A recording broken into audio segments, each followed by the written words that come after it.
ভারত পারস্পরিক শ্রদ্ধাবোধ উপেক্ষা করে পাশের দেশের সাথে প্রভুত্ব বজায় রাখতে চায় বলে মন্তব্য করেছেন বিএনপির মহাসচিব মির্জা ফখরুল ইসলাম আলমগীর। সোমবার বিএনপির প্রতিষ্ঠাতা জিয়াউর রহমানের সমাধিতে শ্রদ্ধা নিবেদন শেষে তিনি এ মন্তব্য করেন।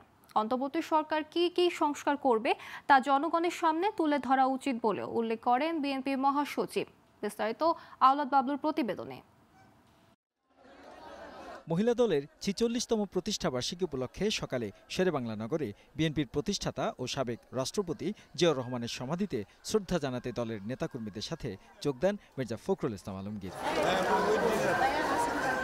এ সময় তিনি বলেন, ভারত বাংলাদেশের সম্পর্ক হওয়া উচিত পারস্পরিক শ্রদ্ধাবোধের। তা না করে পার্শ্ববর্তী অঞ্চলে প্রভুত্ব বজায় রাখতে চায় ভারত, যা কারো জন্য শুভ নয়। পার্শ্ববর্তী দেশগুলোর সঙ্গে তাদের যে রাজনীতি এবং তাদের যে আচরণ, সেটা কোন প্রেক্ষিতে তারা কীভাবে করছেন সেটা তারা ভালো বোঝেন, সেটা বলেছেন।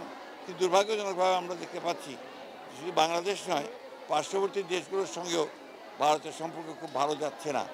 এটা অন্যতম প্রধান কারণ আমার কাছে যেটা মনে হয় যে ভারত সবসময় একটা প্রভুত্ব একটা রাজনীতি তারা এই দেশগুলোর সঙ্গে পার্শ্ববর্তী দেশগুলোর সঙ্গে করেছে। যৌক্তিক সময়ের মধ্যে সংস্কার সম্পূর্ণ করে নির্বাচনের ব্যবস্থা করার আহ্বান জানিয়ে মির্জা ফখরুল বলেন, অন্তর্বর্তী সরকার আসলে কি কি সংস্কার করবে তা জনগণের সামনে তুলে ধরা উচিত। সংস্কারগুলো ঘোষণা করে যেটা তারা করতে চান সেগুলো জনগণের সামনে তুলে ধরা এবং সেটার সময় নির্ধারণ করা, যাতে করে সুনির্দিষ্ট একটা যৌক্তিক সময়ের মধ্যে নির্বাচন হতে পারে এবং জনগণের ক্ষমতা জনগণের হাতে তুলে দেওয়া যেতে পারে।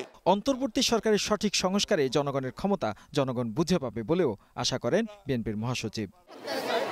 আওলাদ বাবলু, গ্লোবাল টেলিভিশন, ঢাকা।